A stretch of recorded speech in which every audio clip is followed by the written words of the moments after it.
दोस्तों 5 के फंडे के विनिंग सीरीज 81 में मिलते हैं। First question, consider the following statements with regard to the primary agriculture credit society PAC, प्राथमिक कृषि पत संस्था जो है उसके बारे में स्टेटमेंट्स दिए हैं दो। 1, for its creation minimum 10 farmers required, however there is no maximum limit of membership, यानी इसका निर्माण करने के लिए कम से कम 10 जो है फार्मर्स लगेंगे, मैक्सिमम लिमिट जो है वो नहीं है। Second, it is governed by banking regulation act 1949 and banking laws cooperative societies act 1965। थोड़ा फैक्चुअल है, दोनों फैक्चुअल है ना। चलो देख लेते हैं which of the above statements is or are correct. Click करूं, आपने किया मैच। चलो, answer is C, both 1 and 2 दोनों करेक्ट है। कम से कम 10 लगते हैं। मैक्सिमम मेंबरशिप जो है उसका कोई लेना देना नहीं, कोई इकोनॉमिक क्राइटेरिया नहीं, कुछ नहीं। और बैंकिंग रेगुलेशन एक्ट और banking laws cooperative societies act, ये दोनों के तहत ये बॉडी गवर्न होती है। क्या है न्यूज में भाई? 63,000 farm cooperatives to be digitised. Cabinet committee on economic affairs जो है ऑन 29 जून 2022 को डिजिटाइजेशन का अप्रूवल दे दिया। 13 करोड़ जो फार्मर्स इसके अंदर आने वाले हैं। हर जो पीएससी है वो पीएससी को 4 लाख डिजिटिफिकेशन के लिए मिलने वाले हैं। ठीक है, उसमें अकाउंटिंग रिकॉर्ड है उसको भी डिजिटिफाइड करने वाले हैं और साथ में क्लाउड बेस्ड सॉफ्टवेयर को इसको लिंक करने वाले हैं। तो ऑब्वियसली इससे ट्रांसपेरेंसी, रिलायबिलिटी और एफिशिएंसी ये चीजें बढ़ने वाली है, जो एक्सेसिबिलिटी के लिए काफी कुछ कारगर साबित होंगी फार्मर्स के लिए। सॉफ्टवेयर जो है ये खास बात है कि लोकल लैंग्वेज में रहेगा, तो कॉमन मैन जो है उसको आसानी से ये समझ आ जाएगा। अब पीएससी जो है ये मल्टीपर्पज इंस्टीट्यूशंस हैं जो अलग अलग सर्विसेज प्रोवाइड करते हैं, जैसे direct benefit transfer DBT, interest subvention scheme, crop insurance scheme, fertiliser और सीड के इनपुट्स, यानी ये मल्टीपर्पज इंस्टीट्यूशन है at the grass root level. So it is a backbone and support, fundamental support system to the farmers, ऐसा हम इसको कह सकते हैं। Second question, a new Lancet study which underlines 4 key risk factors of fatal road accidents and deaths across the world. नई study है Lancet की, उसने 4 की रिस्क फैक्टर्स फाइंड आउट कर दिए गए हैं कि जिससे रोड एक्सीडेंट और डेथ सारी दुनिया में बढ़ रहा है। According to this study which is considered a major cause of accident death, ये स्टडी के हिसाब से ये 4 की रिस्क फैक्टर में से कौन सा फैक्टर ये मेजर कॉज है? A speeding, B drunk driving, C non use of crash helmet and D non use of seat belts. 4 option है, आपको क्लिक करें। ओके, मैं क्लिक कर रहा हूं, मैच करते हैं answer. Answer is A speeding, रफ्तार से गाड़ी चलाना सारी दुनिया में सबसे बड़ा प्रॉब्लम है। बराबर है, रफ्तार ये इंपॉर्टेंट है, बाकी भी है लेकिन सबसे ज्यादा रफ्तार से स्पीडिंग।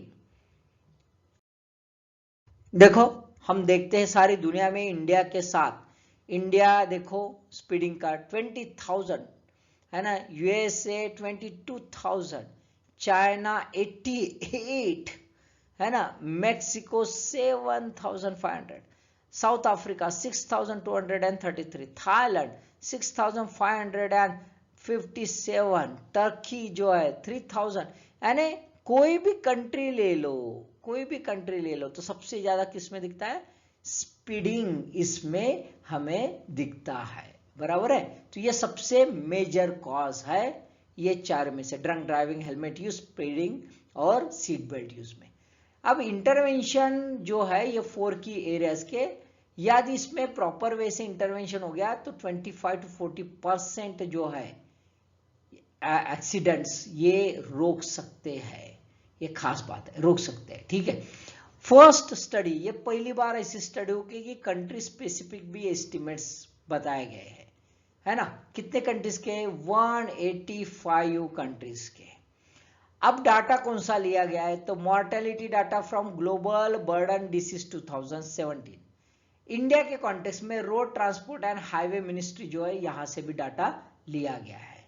रोड ट्रैफिक इंजुरीज यदि देखा जाए तो 8 लीडिंग कॉज है डेथ का ग्लोबल लेवल पर, सभी एजेस में रोड ट्रैफिक इंजुरीज, है ना। और सबसे पहला बड़ा कॉज है 5 to 29 ईयर्स एज ग्रुप में, यह सबसे बड़ा कॉज है रोड ट्रैफिक इंजुरीज।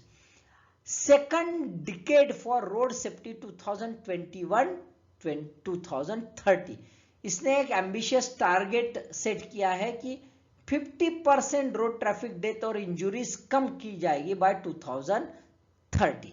इंडिया में जो है ये एम टारगेट है 2024 का, बराबर है। अब खास बात देखो, India accounts for almost 10% of crash related death, 10%। लेकिन यदि दुनिया के लेवल पर देखा जाए तो हमारे पास व्हीकल 1% ही है ना। जैसे हमें चाइना में वगैरह बहुत ज्यादा दिखा, तो वहां पे व्हीकल की संख्या भी ज्यादा है। हमारे यहाँ पे व्हीकल की संख्या कम होने के बावजूद भी एक्सीडेंट का जो मात्रा है, जो परसेंटेज है वो ज्यादा है। It's a very dangerous sign. Third question, consider the following facts with regard to the high speed expendable aerial target hit. Abhyas ये जो high speed expendable area target है इसके बारे में फैक्ट्स दिए हैं। 2 फैक्ट्स, एक, a target for practice of various weapon systems designed for autonomous flying with the help of auto pilot system on board. ये ऐसा एक प्रैक्टिस, अभ्यास है ना, अभ्यास ये वर्ड ही है, अभ्यास यानी संस्कृत वर्ड, प्रैक्टिस है जहां पे वेरियस वेपन सिस्टम डिजाइन किया, ऑटोनॉमस फ्लाइंग है और ऑटो पायलट सिस्टम कंट्रोल में है, ठीक है। दूसरा है developed by the aerial delivery research and development establishment, ADRDE ने इसको डेवलप किया है। Which of the statements given above is or are correct?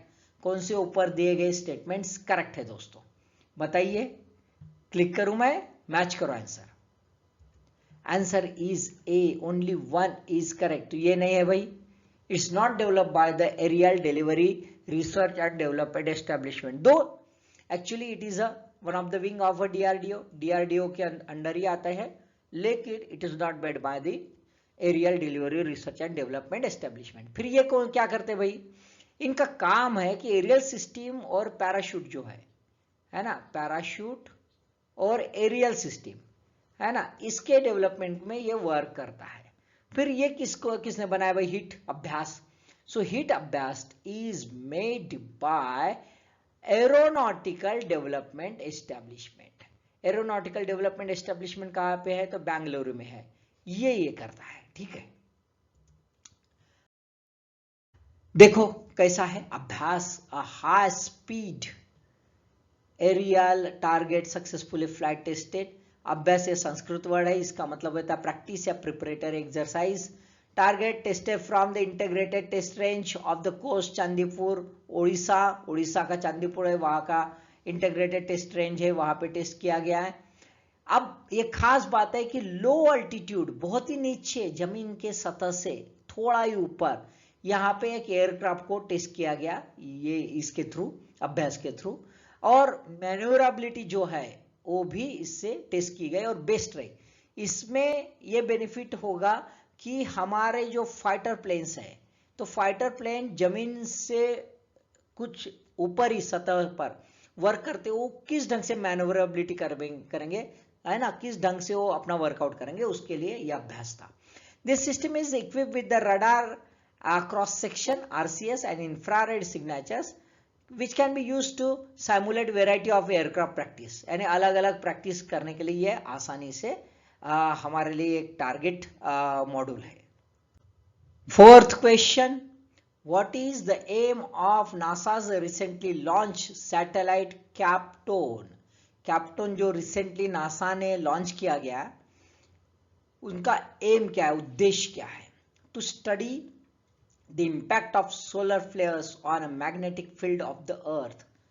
अर्थ की जो मैग्नेटिक फील्ड है उस पर सोलर फ्लेयर का क्या असर गिरता है, उसकी study. B, to understand underground soil profile position of mass through high intensity infrared spectra camera, है ना, एक बहुत ही इंटेंसिटी वाला जो कैमरा है उससे अंडरग्राउंड सॉइल प्रोफाइल जो है मास की उसको समझना है।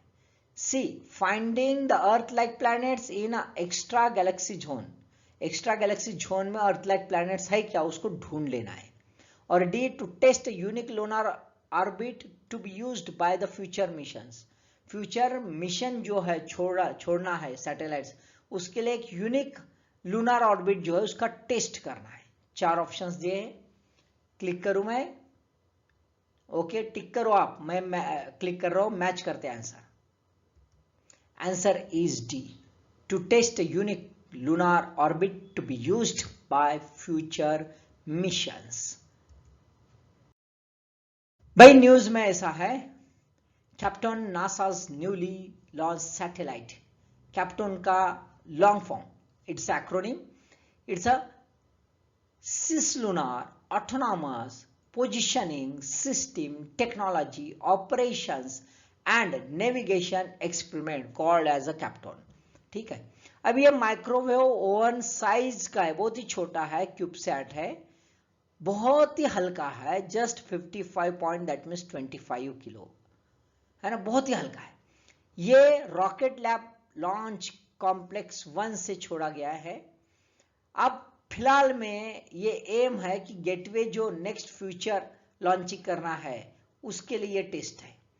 अभी ऑर्बिट जो है known as a near rectilinear halo orbit, ये जो लूनर ऑर्बिट है जो टेस्ट किया जा रहा है उसको क्या कहते हैं दोस्तों? Near rectilinear halo orbit, NRHO।